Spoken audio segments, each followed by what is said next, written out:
Film की शुरुआत में हम मेन कैरेक्टर जैक को देखते हैं, जो मौसम का साइंटिस्ट है। वो गवर्नमेंट के एक इदारे के लिए काम करता है, जो मौसम में होने वाली बदलाव और इससे जुड़ी हुई चीजों के बारे में रिसर्च वगैरह करते हैं। फिर हम जैक को उसके दो साथियों के साथ एक बर्फीले इलाके में देखते हैं। ये लोग वहाँ जमी हुई बर्फ का सैंपल ले रहे होते हैं, लेकिन तभी इसी दौरान वहाँ जमी बर्फ टूटने लगती है। वो इतनी ज्यादा टूट जाती है कि दो हिस्सों में बट जाती है और वहाँ एक काफी गहरी खाई बन जाती है। तभी जैक देखता है कि उन्होंने बर्फ के जो सैंपल लिए थे वो तो खाई की दूसरी साइड पर रह गए हैं। इसीलिए वो बगैर सोचे समझे दूसरी तरफ कूदकर सैंपल लेने जाता है, लेकिन जैसे वो उन्हें लेकर वापस कूदने वाला होता है तो तभी बर्फ टूटने की वजह से दोनों साइडों के बीच की खाई और बढ़ जाती है। लेकिन फिर भी जैक हिम्मत करके वापस आने के लिए कूद पड़ता है, मगर वो वहाँ तक नहीं पहुँच पाता और नीचे की तरफ चला जाता है। तभी उसके साथी दिखते हैं कि जैक एक हुक के सहारे अभी भी वहाँ पर लटका हुआ है। तब वो दोनों ठीक वक्त पर जैक को ऊपर खींच लेते हैं, जिसके बाद ये नजारा देखकर तीनों ही काफी हैरान रह जाते हैं।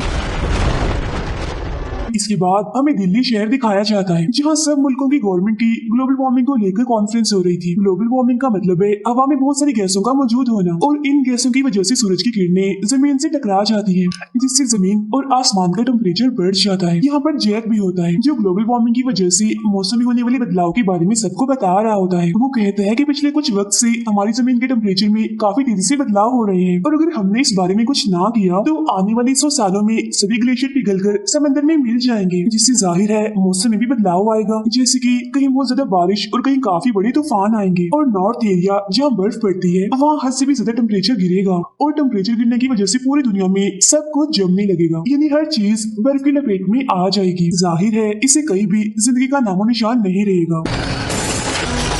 जिस पर वहाँ मौजूद अमेरिका के प्रेसिडेंट के साथी और बाकी लोग उसकी इस बात को नजरअंदाज कर देते हैं, लेकिन एक आदमी जो दरअसल समंदर का साइंटिस्ट था उसे जैक की बातें सच लगती हैं। दिल्ली शहर का मौसम दिखाया जाता है, जो काफी तेजी से बदल रहा था। फिर हम समंदर के साइंटिस्ट को उसकी रिसर्च टीम के साथ स्कॉटलैंड में देखते हैं, जो कि जैक की बातों को ध्यान में रखते हुए मौसम में होने वाले बदलाव पर रिसर्च कर रहे होते हैं। और फिर जापान में अचानक से आसमान से बर्फ के बड़े बड़े टुकड़े गिरना शुरू हो जाते हैं। वो टुकड़े इतने बड़े थे कि जिस पर भी वो गिर रहे थे वो सभी जख्मी हो रहे थे। जैक अपनी वाइफ से फोन पर बात करता है। वो उससे उसका और अपने बेटे जिसका नाम सैम है उनका हालचाल पूछता है, जिस पर नाराज होते हुए उसकी वाइफ कहती है कि तुम अपनी इस नई रिसर्च की वजह से हमें जरा भी टाइम नहीं दे रहे। खैर मैंने आपको ये बताना था कि हमारे बेटे सैम ने एक कंपटीशन यानी एक मुकाबले में हिस्सा लिया है, और ये मुकाबला न्यूयॉर्क में होगा, तो क्या आप इसे एयरपोर्ट पर सही टाइम पर पहुंचा देंगे? जिस पर जैक उससे वादा करता है कि हाँ मैं ठीक वक्त पर सैम को वहाँ पहुंचा दूंगा, तुम बिल्कुल टेंशन मत लो। और फिर कुछ देर गुजरने के बाद जैक सैम को एयरपोर्ट पर छोड़ देता है। फिर वो जहाज में अपने दोस्तों के साथ बैठा होता है, क्योंकि इन दोनों ने भी उस कंपटीशन में हिस्सा लिया होता है। लेकिन तभी अचानक से तूफान आने की वजह से जहाज जोरों से हिलने लगता है, जिससे सभी मुसाफिरों का सामान उन लोगों पर गिरने लगता है। ये देखकर सभी लोग काफी डर जाते हैं, खास तौर पर सैम, क्योंकि उसे जहाज में सफर करने से काफी डर लगता है। तभी स्पेस यानी खला में हम दो साइंटिस्ट को देखते हैं जो रिसर्च करने वहाँ गए हुए थे। वो लोग देखते हैं कि जमीन की तरफ बर्फ का एक काफी बड़ा तूफान बढ़ रहा है, जो देख वो लोग काफी हैरान हो जाते हैं। उधर समंदर का साइंटिस्ट देखता है कि 3 जगहों पर मौसम हद से ज्यादा खराब हो रहा है। उधर सैम और उसके दोस्त न्यूयॉर्क पहुंच जाते हैं, और जब सैम आसमान की तरफ देखता है तो उसे पता चलता है कि बहुत सारे परिंदे उड़कर कहीं जा रहे हैं। ये बात सैम को काफी अजीब लगती है, वो काफी हैरान भी हो जाता है। खैर ये लोग उस जगह पहुंच जाते हैं जहाँ कंपटीशन होने वाला था, जहाँ इनका पहला राउंड काफी अच्छा रहता है, जिसके बाद इन्हें कुछ वक्त के लिए ब्रेक दी जाती है, जिसमें ये तीनों एक लड़के से मिलते हैं और इनकी दोस्ती हो जाती है। समंदर का साइंटिस्ट जैक को फोन करके कहता है कि दिल्ली में होने वाली कॉन्फ्रेंस में तुमने जो भी कहा था वो सब सच था, लेकिन तुमने ये कहा था कि मौसम में ये सारे बदलाव आने वाले 100 सालों में होंगे, मगर ऐसा नहीं है। वो बदलाव तो अभी से शुरू हो गए हैं, क्योंकि तुमने जो बातें बताई थी मैं उस पर रिसर्च कर रहा था, और ये बात मुझे एक रिसर्च के जरिए ही पता चली है। ये जानकर जैक काफी घबरा जाता है, क्योंकि दुनिया को बचाने के लिए इनके पास ज्यादा वक्त नहीं बचा था। इसीलिए जैक अपने सीनियर से एक मशीन जो मौसम के बारे में जानकारी देगी उसका मॉडल बनाने की इजाजत मांगता है, क्योंकि उसके जरिए मौसम के बारे में पता चल जाएगा और रोकथाम लगा दी जाएगी, जिससे तबाही के इम्कान कम हो जाएंगे। लेकिन इसके लिए वो सीनियर जैक को साफ साफ मना कर देता है। फिर अमेरिका के एक इलाके में काफी बड़ा तूफान आ जाता है, जिस वजह से इतनी तबाही होती है कि 75% लोग मारे जाते हैं, और ये बात सीनियर के साथ साथ अमेरिका के प्रेसिडेंट को भी पता चल जाती है, जिसके बाद प्रेसिडेंट पूरे मुल्क में जहाज उड़ाने के लिए मना कर देते हैं।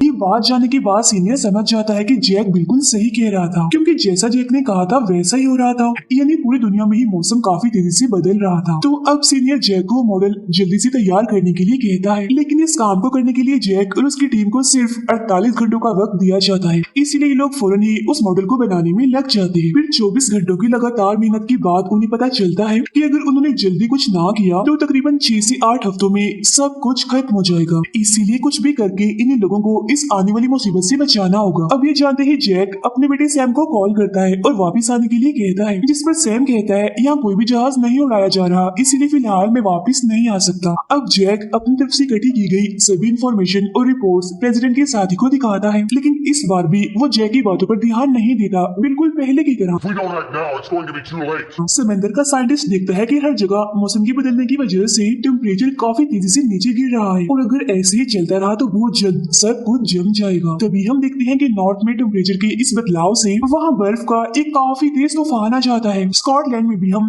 3 हेलीकॉप्टर्स को उड़ता हुआ देखते हैं, लेकिन इस बर्फीले तूफान की वजह से हेलीकॉप्टर्स तबाह हो जाते हैं और तेजी से नीचे आके गिरते हैं, क्योंकि हवा में ही चलते चलते उन पर बर्फ जम गई, जिससे हेलीकॉप्टर की ब्लेड्स भी रुक गई, जिसके बाद नीचे गिरने से वो सब लोग भी बर्फ में जमने लगते हैं और उनकी मौत हो जाती है। जैक को भी स्कॉटलैंड के इस खराब मौसम की खबर मिलती है। अब क्योंकि समंदर का साइंटिस्ट भी वहीं था, इसलिए जैक फौरन उसे इस बारे में बताता है और कहता है कि जितने जल्दी हो सके आप वहाँ से निकल जाइए, क्योंकि बर्फ का एक काफी बड़ा तूफान तेजी से आपकी तरफ बढ़ रहा है। जिस पर दुखी होते हुए समंदर का साइंटिस्ट कहता है अब काफी देर हो चुकी है, कोई फायदा नहीं है, कुछ नहीं होने वाला। फिर वो जैक को आखिरी अलविदा कहता है। तभी हम देखते हैं कि बर्फ का एक बहुत बड़ा तूफान तेजी से उनकी तरफ बढ़ रहा होता है, जिसकी लपेट में आने से समंदर के साइंटिस्ट और उसके साथियों की मौत हो जाती है। न्यूयॉर्क में काफी तेज बारिश हो रही होती है, जिस वजह से सैम और उसके साथी वहीं पर फंस जाते हैं। इसीलिए गार्ड उन सबको एक लाइब्रेरी में जाकर अपनी जान बचाने के लिए कहता है और फिर तभी सैम को सामने से एक काफी बड़ी, बिल्कुल किसी सुनामी जैसी लहर उनकी तरफ आते हुए दिखाई देती है, जिसके बहुत पास उसकी दोस्त खड़ी हुई थी। तब वो जल्दी से अपनी दोस्त को उसे बचाकर लाइब्रेरी में ले आता है। तभी हम न्यूयॉर्क शहर का बहुत ही बुरा हाल देखते हैं, हर तरफ पानी ही पानी फैल गया था। फिर लाइब्रेरी के एक फोन से सैम किसी तरह अपने डैड जैक को कॉल करता है और पूरे न्यूयॉर्क शहर की खराब हालत के बारे में बताता है, जिस पर जैक कहता है चाहे कुछ भी हो जाए तुम और तुम्हारे दोस्त इस लाइब्रेरी को छोड़कर कहीं मत जाना और तुम घबराना नहीं मेरे बेटे, मेरा इंतजार करना, कुछ भी हो जाए मैं तुम्हें लेने जरूर आऊंगा। I will come for you. Do you understand me? इसके बाद जैक अपने सीनियर के कहने पर प्रेसिडेंट से जाकर मिलता है और उन्हें अपनी तरफ से दी गई सारी रिसर्च की जानकारी देता है, जिसके बाद ये फैसला होता है कि इस मुसीबत की घड़ी में वो नॉर्थ के लोगों की मदद करेंगे। वहाँ पर फंसे हुए जितने भी लोग हैं उन्हें वहाँ से निकालकर वो साउथ एरिया में भेज देंगे, क्योंकि नॉर्थ की निस्बत साउथ के हालात बेहतर थे, इतने खराब नहीं थे।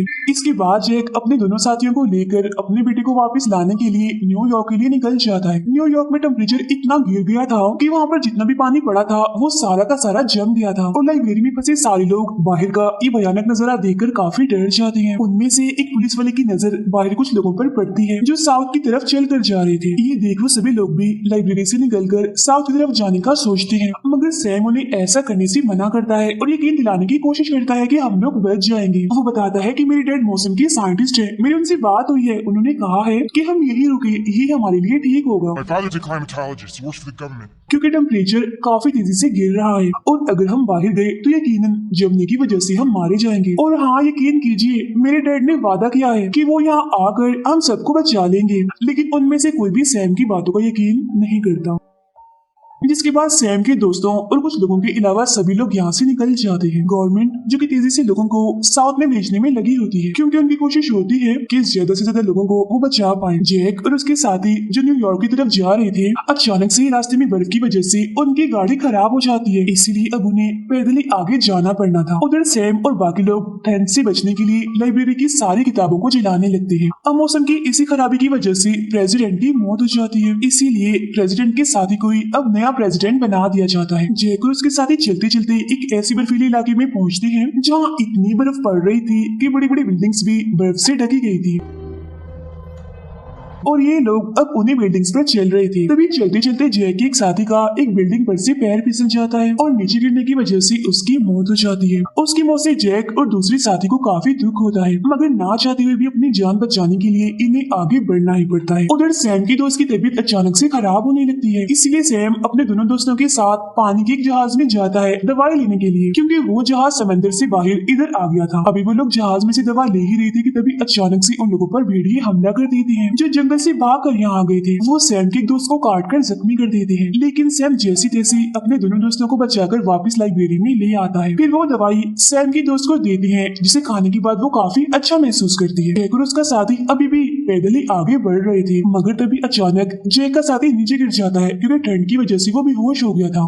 इसीलिए जैक उसे लेकर एक जगह पर रुकने का फैसला करता है। स्पेस में उन दोनों साइंटिस्ट को अब जमीन पर बर्फ का तूफान कम होता हुआ दिखता है। इसे सच में अब न्यूयॉर्क में भी तूफान रुक जाता है, जिस वजह से जैक के साथी को होश आ जाती है और वो लोग दोबारा से चलना शुरू कर देते हैं। और फिर बहुत जल्द वो लोग सैम के पास लाइब्रेरी पहुंच जाते हैं। यहाँ वो दोनों बाप बेटा एक दूसरे को देखकर काफी खुश होते हैं और गले मिलते हैं। अब जैक अपने बेटे सैम और बाकी लोगों को बचाने के लिए अपने सीनियर को कॉल करके मदद मांगता है। तब सीनियर ये बात प्रेसिडेंट को बताता है। तो इस बार नए प्रेसिडेंट जल्दी से जैक और बाकी लोगों को बचाने के लिए वहाँ हेलीकॉप्टर भेजते हैं। बहुत जल्द हेलीकॉप्टर्स वहाँ पहुँच जाते हैं और सभी को बचा लिया जाता है। फिर जब ये लोग हेलीकॉप्टर से नीचे देखते हैं तो इन्हें पता चलता है कि न्यूयॉर्क में काफी सारे लोग अभी भी बचे हुए हैं, मगर ये वो लोग थे जो बिल्डिंग्स के अंदर रहे थे और जिनको सैम ने मना किया था लाइब्रेरी से जाने से, वो तो मर चुके थे। फिर हम देखते हैं कि अब मौसम आहिस्ता आहिस्ता खुद ही साफ होना शुरू हो गया है, जिसके कुछ ही वक्त के बाद सब कुछ पहले जैसा नॉर्मल हो जाता है। फिर नए प्रेसिडेंट टीवी पर सभी लोगों से अपनी गलती की माफी मांग रहे होते हैं, क्योंकि शुरुआत में जब जैक ने उन्हें मौसम के बदलने के बारे में बताया था तो उन्होंने जैक की बात नहीं मानी थी। वो कहते हैं कि अगर मैं उस टाइम जैक की बात मान लेता तो शायद आज मैंने बहुत सारे लोगों को बचा लिया होता। मुझे इस बात का दुख है कि बहुत सारे लोग मारे गए। और एक अहम बात, ये तो हमें कुदरत की तरफ से दिखाया गया एक छोटा सा सैंपल था। अगर हम अपनी जमीन की कदर नहीं करेंगे, उसके साथ खेलेंगे, गंदगी और इस तरह की चीजों पर काबू नहीं पाएंगे तो हमें ऐसी ही सजा मिलती रहेगी। ये करके कुदरत ने हमें दिखा ही दिया कि हम इंसान उसके सामने कुछ भी नहीं है। प्रेसिडेंट के इसी दिल को छू जाने वाली मैसेज के साथ ही ये फिल्म यहीं पर खत्म हो जाती है।